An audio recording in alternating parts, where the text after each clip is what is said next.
ପିଲାମାନେ ଆଜିର ଭିଡ଼ିଓରେ ଆମେ ସପ୍ତମ ଶ୍ରେଣୀ ଭୂଗୋଳ ଦେଖିବା। ତ ଚାଲନ୍ତୁ ଭିଡ଼ିଓକୁ ଷ୍ଟାର୍ଟ କରିବା। ଆଜି ଆମେ ଦେଖିବା ନା ଭିଡ଼ିଓ ସପ୍ତମ ଶ୍ରେଣୀର ଭୂଗୋଳ ବିଷୟ ହେଉଛି। ତ ଚାଲନ୍ତୁ ବିଷୟକୁ ଡେରି ନ କରିବା, ଜଲ୍ଦି ଷ୍ଟାର୍ଟ କରିବା। ନମ୍ବର 1 ଦେଖନ୍ତୁ, ଜଳ ସ୍ଥଳ ବାୟୁ ମଧ୍ୟରେ ପାରସ୍ପରିକ ସମ୍ପର୍କ ଥାଇ ଜୀବନ ଧାରଣ ପାଇଁ ଆବଶ୍ୟକ ଉପାଦାନ ପତଳା ସ୍ତରକୁ ଡ୍ୟାସ୍ କୁହାଯାଏ। ତ ଏଥିରେ 4ଟା ଅପସନ୍ ଦିଆହେଇଛି ନା। ଅପସନ୍ ନମ୍ବର ବି ହେଇଯିବ, ମାନେ ସେକେଣ୍ଡଟା ହେଇଯିବ ଜୈବମଣ୍ଡଳ। ତେଣୁ ସେକେଣ୍ଡ ନମ୍ବରକୁ ଦେଖିବା। ଜଳବାୟୁ ଓ ମୃତ୍ତିକା ସୃଷ୍ଟିର ମହାକାଶୀୟ ପରିସଂସ୍ଥାକୁ ଡ୍ୟାସ୍ଟି ଭାଗରେ ବିଭକ୍ତ କରାଯାଇଛି, 3 ଭାଗରେ ବିଭକ୍ତ କରାଯାଇଛି। 3 ନମ୍ବର ଦେଖିବା। ଦୂର ସ୍ଥାନକୁ ବେତାର ତରଙ୍ଗ ପ୍ରସାରଣ ଡ୍ୟାସ୍ ସ୍ତର ପାଇଁ ସମ୍ଭାବ୍ୟ ହୋଇଥାଏ। ଥର୍ମୋସ୍ଫିୟର, ଏଇଟା ଦେଖିବା। ଆମର 4ଟି ଲେୟର ରହିଛି, ମାନେ 4ଟି ଲେୟର ଅଛି ଜାଣିଛେ ଆମେ। ତ ଏଇଟା ଥର୍ମୋସ୍ଫିୟରରେ ଆସିବ।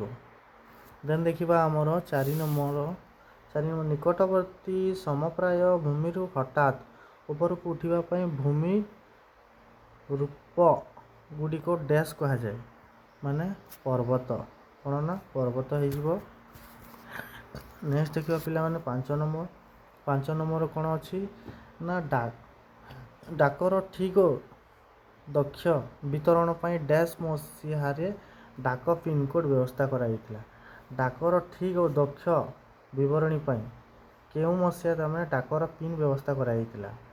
ଏହା 1972 ମସିହା ପିନ୍ ବ୍ୟବସ୍ଥା କରାଯାଇଥିଲା। କେତେ ନା 1972 ମସିହା ପିନ୍ର ବ୍ୟବସ୍ଥା କରାଯାଇଥିଲା। ନମ୍ବର 6 ଦେଖିବା। କାଳବୈଶାଖୀକୁ ଡ୍ୟାସ୍ ଶ୍ରେଣୀରେ ଉଦାହରଣ ଅଟେ। କାଳବୈଶାଖୀଟା ଆମର କେଉଁ ଶ୍ରେଣୀର ଉଦାହରଣ ଅଟେ? 6 ନମ୍ବର ଦେଖିବା। ସ୍ଥାନୀୟ ବାୟୁ ପ୍ରବାହ ହେଲା। ନେକ୍ସଟ ଆମେ ଯିବା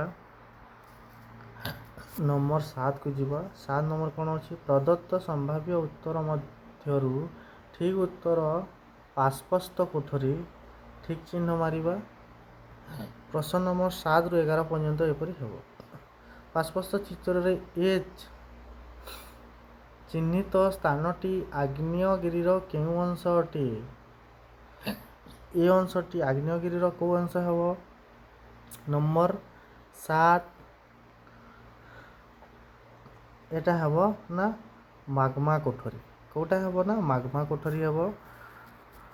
ନେକ୍ସଟ ଦେଖିବା ଆମର 8 ନମ୍ବର କ୍ୱେଶ୍ଚିନ୍ କେଉଁଟା ନା ସହରାଞ୍ଚଳରେ ବାୟୁ ପ୍ରଦୂଷଣର ମୁଖ୍ୟ କାରଣ କ'ଣ? ସହରାଞ୍ଚଳରେ ବାୟୁ ପ୍ରଦୂଷଣର ମୁଖ୍ୟ କାରଣ ହେଉଛି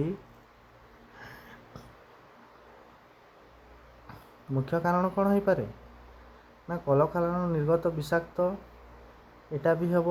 ଦେନ୍ କ'ଣ ହେବ? ଆଉ ଗୋଟେ ଜାଳେଣୀ ପାଇଁ କାଠର ବହୁଳ ବ୍ୟବହାର। ଦେନ୍ ଯାନବାହନରୁ ନିର୍ଗତ ଧୂଆଁ। ମୁଖ୍ୟତଃ ଏଇ 2ଟା ଜିନିଷ ହେଇପାରେ। ତ ଆମର ଅପସନ୍ ନମ୍ବର କେଉଁଟା? First and third. ଫାର୍ଷ୍ଟ ଅଛି ତ ଅପସନ୍ ନମ୍ବର ଘ ହେଇଯିବ ନା କେଉଁଟା? ଅପସନ୍ ନମ୍ବର ଘ ହେଇଯିବ ଆମର ଆନ୍ସର୍। ଦେନ୍ ଦେଖିବା 9 ନମ୍ବର ଦେଖିବା। ଗ୍ରାନାଇଟ୍ରେ ବଡ଼ ବଡ଼ ସ୍ଫଟିକ ସୃଷ୍ଟି ହେବାର କାରଣ ନା ଏହାର ଆନ୍ସର୍ ହେଇଯିବ ଖ ନା ମାଗ୍ମା ଧୀରେ ଧୀରେ ଶୀତଳ ହେବା ଦ୍ୱାରା।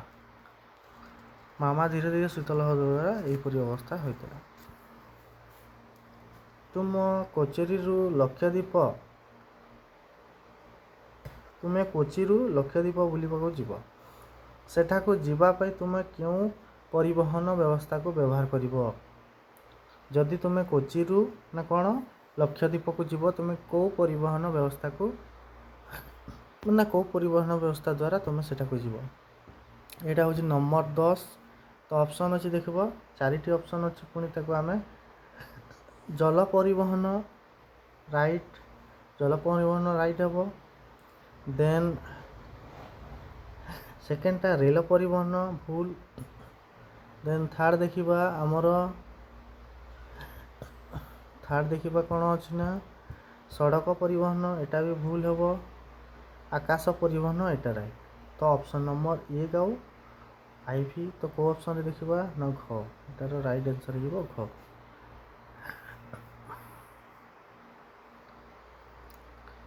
ଦକ୍ଷିଣ ଆଫ୍ରିକାର ଦକ୍ଷିଣ ପଶ୍ଚିମାଂଶ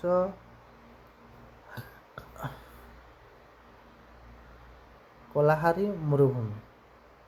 ଦକ୍ଷିଣ ପଶ୍ଚିମାଂଶରେ କଲାହାରୀ ମରୁଭୂମି। ତ ଦକ୍ଷିଣ ଆମେରିକାର ଦକ୍ଷିଣ ପୂର୍ବ ପାର୍ଶ୍ୱରେ କ'ଣ ହେବ ନା ଏହାର ଆନ୍ସର୍ ହେବ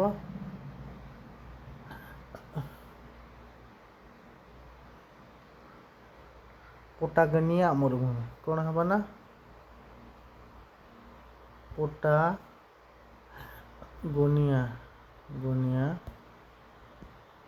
ମରୁଭୂମି, ପଟାଗୋନିଆ ମରୁଭୂମି। 15 ଦେଖିବା ତାହେଲେ ସଂକ୍ଷିପ୍ତ ଟିପ୍ପଣୀ ଲେଖ। ଏହାର ଉତ୍ତର ଲେଖିବା କ'ଣ ନା